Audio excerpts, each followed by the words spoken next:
Mateus capítulo 26, do versículo 36 ao 39, tá? Amém? Vou ser bem breve. Glória a Deus.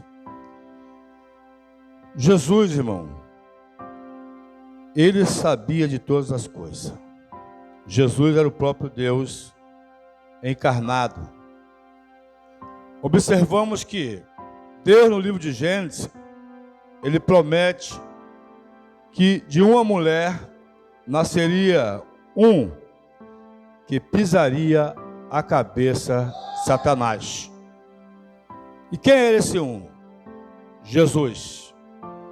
Passou-se um tempo, um anjo foi na casa de uma jovem chamada Maria e falou para ela: bem-aventurada és tu, será a mãe do Salvador do mundo. E essa jovem, ela não entendeu essa mensagem. Como pode ser isso se eu não sou casada, não tenho marido? Só que essa jovem já era prometida para José, já era noiva de José. Irmão, na época passada, o noivado era uma coisa muito séria. Hoje virou brincadeira. Pessoa noiva hoje, esse não está bom, noiva amanhã, esse não está bom. Mas no passado era compromisso. Já era tida como fosse casada já. Então Maria era prometida de José como noiva. E chega um anjo diante dela e fala: tu serás a mãe do Salvador. Ela: como pode ser isso? Eu não tenho marido. E ele fala assim: ó, descerá sobre ti o Espírito Santo. O próprio Deus se humilhou de uma tal maneira, descendo nessa terra, entrando no ventre da jovem Maria e se formando carne. Até hoje a ciência não sabe como é que cresce osso dentro de um ventre. E Maria deu à luz ao menino. O menino foi crescendo, o menino brincava. Não sei naquele tempo os brinquedos da época, mas Jesus, ele brincou. Jesus foi criança, foi crescendo. Só que o diabo sabia que aquela criança era diferente. O diabo sabia que aquela criança seria, aquele que pisaria a sua cabeça. Porque ele observou o diabo, irmão. Ele não é onisciente, ele não é onipresente e nem onipotente. Deus é onisciente, Deus é onipotente e Deus é onipresente. Onisciente, ele sabe o que você está pensando nessa hora. Onipotente, todo o poder lhe foi dado.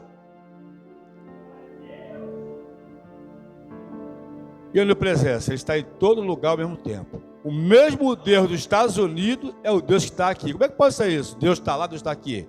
O Deus que está em Cabo Sul está em Queimado. Deus está em Queimado, está lá em Nova Iguaçu. Deus está em Nova Iguaçu, então eu estou sozinho aqui? Não, Ele está presente nesse lugar. Ele está aqui nesta noite, aleluia! Deus está neste lugar. Eu não sei como você entrou nesta noite aqui. Só que o único que pode mudar a tua história é Ele. É Ele. É Ele que pode mudar a tua história. Jesus foi crescendo, passou o tempo de ser criança, veio jovem, veio, se formou homem aos 30 anos. E quando ele se forma aos 30 anos, começa o seu ministério. Agora você imagine que eu e você somos tentados em todo instante. Todo instante somos tentados a pecar. O cantor Tales, ele fez uma música, um hino que fala assim, ó: toda hora o pecado vem e me chama. O pecado não chama só a mim, chama a todos nós. O inimigo, ele põe prato para nós. Agora, se nós somos servos de Deus, temos conhecimento do inimigo, o prato que vier tem que ter discernimento que aquilo vem da parte de Satanás. E observamos que Jesus, ele sabia que ele ia morrer. Jesus sabia que ele ia passar pela cruz. Jesus sabia que ele ia ser crucificado, que o prego ia entrar na tua mão e o prego ia entrar no teu pé. Jesus sabia de todas as coisas. Jesus falava para os seus discípulos: olha, o Filho do Homem vai ser entregue na mão dos homens, vai ser crucificado, vai ser enterrado no sepulcro, mas ao terceiro dia ele há de ressurgir, ou há de ressuscitar. O discípulo andava lado a lado com Jesus. O discípulo via cego enxergar, paralítico andar, surdo ouvir, mudo falar, morto ressuscitar. Ainda assim, eles não acreditavam naquilo que Jesus falava. E assim também tem muitos crentes que ele prega, ele louva, ele faz um bocado de coisa, mas ele não crê. Mas digo para você, crendo ou não, vai acontecer tudo isso que está escrito nesta palavra. Quem escreveu a palavra foi um homem, sim, um homem que escreveu, mas o homem usado por quem? Pelo Espírito Santo, porque aqui diz, aleluia, a palavra, aleluia, que, aleluia, nós não podemos andar de conformidade com o mundo. Não podemos fazer aquilo que o mundo faz. Nós fomos chamados para ser diferente. Nós fomos chamados, aleluia, para fora, aleluia. Nós fomos chamados para poder apregoar a palavra que salva, a palavra que cura, a palavra que transforma, a palavra que prepara e leva para o céu. Crer nisso é muito difícil, né, irmão? Crer naquilo que você não vê é difícil, né? Quando você vê, é fácil de crer. Eu estou vendo aqui o Felipe. Estou crendo que ele está aqui. Agora, como pode um homem atravessar esta parede? Como pode um homem entrar numa casa sem ninguém abrir a porta e a janela? Então, observamos que tudo o que ia acontecer com Jesus, ele sabia disso. Elevando consigo Pedro e os dois filhos de Zebedeu, começou a entristecer-se e a angustiar-se muito. Então lhe disse: a minha alma está cheia de tristeza até a morte. Ficai aqui comigo e vigiai. Jesus estava, irmão, triste, amargurado. Jesus estava com a sua alma quase saindo do corpo, porque Jesus também estava com medo. Que é isso? Sim.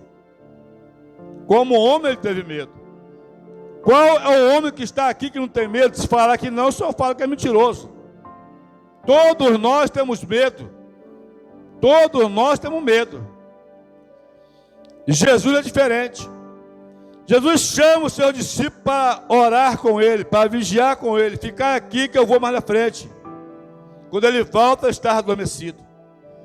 Mas também naquele lugar, irmão, no Getsemane, chamado prensa de óleo, Jesus estava sendo prensado naquele lugar. Aquele lugar parecia, aleluia, que estava com a nuvem negra de demônio naquele lugar, aleluia, que o discípulo não conseguia ficar acordado. Jesus volta, ele está dormindo. E Jesus ali naquele momento, ele ora por 3 vezes: Pai, se possível for, passe de mim esse cálice. Jesus estava pedindo, se possível for, que passasse aquele cálice dele. Não era porque ele ia morrer, porque ele sabia que ele ia morrer desde quando veio para essa terra. Já sabia que ele ia morrer, porque ele falava com o seu discípulo. Agora que Jesus estava, talvez os teólogos estavam conjecturando, que Jesus pedia ao Pai, aleluia, que o Pai não se afastasse dele. Porque a pior coisa não é ser filho, aleluia, e estar afastado do Pai. Jesus fala: Pai, se possível for, não passe de mim esse cálice. Sabe por quê? Jesus, ele sabia que ele ia, aleluia, tomar o peso do pecado de todos nós, da humanidade, do mundo todo. Pessoas que ainda não iam nascer, aleluia, Jesus já tomou sobre si os seus pecados, as suas dores. É por isso que ele fala: Pai, se possível for, passe de mim esse cálice. Pai, eu não quero que o Senhor se afaste de mim. Mas o que afasta o homem de Deus é o pecado. O pecado, ele faz divisão entre o homem e o Deus.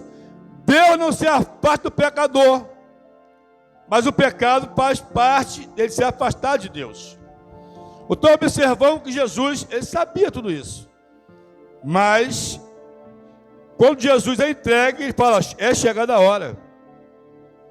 Foi entregue na mão dos homens. Jesus foi crucificado. E ali, irmão, na cruz, ele perdoou. Ele perdoou o pecado. Ele perdoa até hoje. Basta nós reconhecer que pecamos e aceitamos Ele como nosso Salvador. Então observamos que Jesus morreu naquela cruz, foi por minha causa, foi por tua causa, foi por todos nós. Ele não morreu só para um, para dois, foi por todos nós. Que Deus abençoe a igreja em nome de Jesus. Amém.